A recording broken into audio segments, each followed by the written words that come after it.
policies, by and large, determine what happens in our schools. And so those in parliament, those in government, those in the opposition really need to keep education under review, to ensure that the policies are still relevant, to ensure that the curriculum is still speaking to the needs of the time and moving beyond that. I have a single mother, 3 children in Christiana High. She lives in Brokenhurst, which is on the southern border of my constituency. Christiana High is on the border of Trelawney, on the northernmost part of the parish. Wow. You know, a couple $1,000s a day for these 3 children to go there, to travel back and forth. Hours spent commuting, and they pass some excellent schools. They live almost within a walking distance of Mayday High. They pass Mount St. Joseph. They pass Bishops and the Carteret, Manchester High, all the way, all these excellent schools within the same constituency. Yes. But they end up at Christiana High because perhaps they got low GSAT scores. So what we've now done is really stack the deck against them. We've said, well, you were weak here. Yes. Well, we're going to make sure we finish you off by giving you the extra challenges of the commute, by sending you to one of the weaker schools.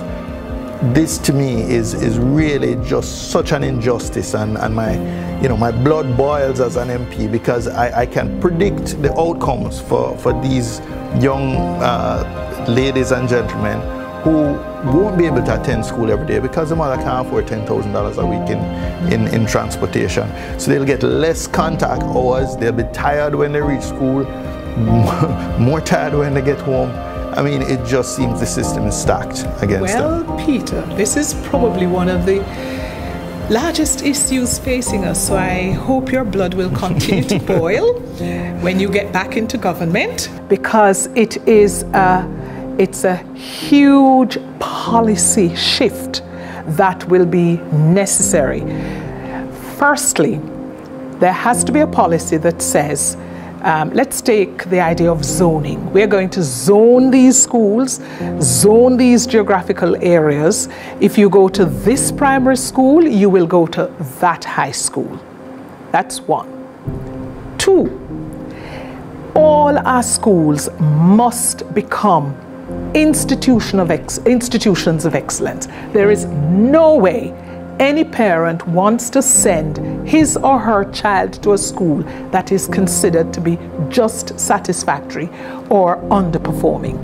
So when we get the policy direction right, and when we get the schools transformed into being excellent places, then we will see that the communities will say, what a great idea. I was going to say, it sounds like a chicken or egg situation. No, which comes first?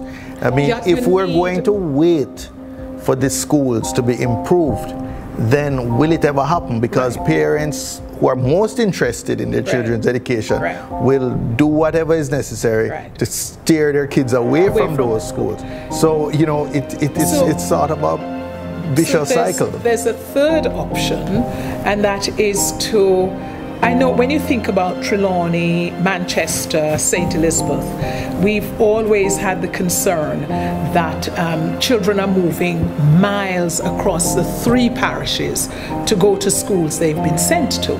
So because in some instances, the schools just don't have the physical space.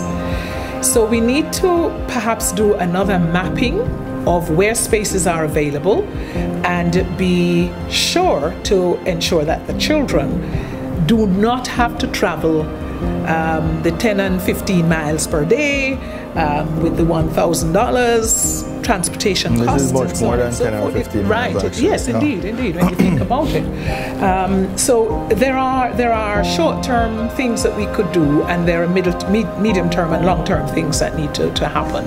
But until we get the policy right, people are just not going to move. The other thing, of course, I've been saying this to myself and another small group of people, is that where you have middle-class parents in your community, if the middle-class parents say, it does not matter what the school looks like now, I am sending my child to that school and I will ensure that my presence makes a difference. We see changes. The research is out. Parental involvement.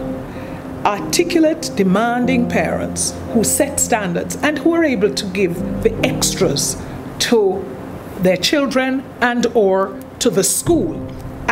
Those sorts of things actually do help to improve the quality of education. Absolutely. The only thing I'd add to that is demanding political representatives as well, because I give my I give my regional office a hard time if I have a persistent underperforming school. Yes. And we've seen some dramatic improvements just by focused attention and insisting that if changes need to be made in the leadership, or if additional support needs to be given in terms of specialist teachers or some of the infrastructure. You know, sometimes schools have big challenges just with the basic infrastructure.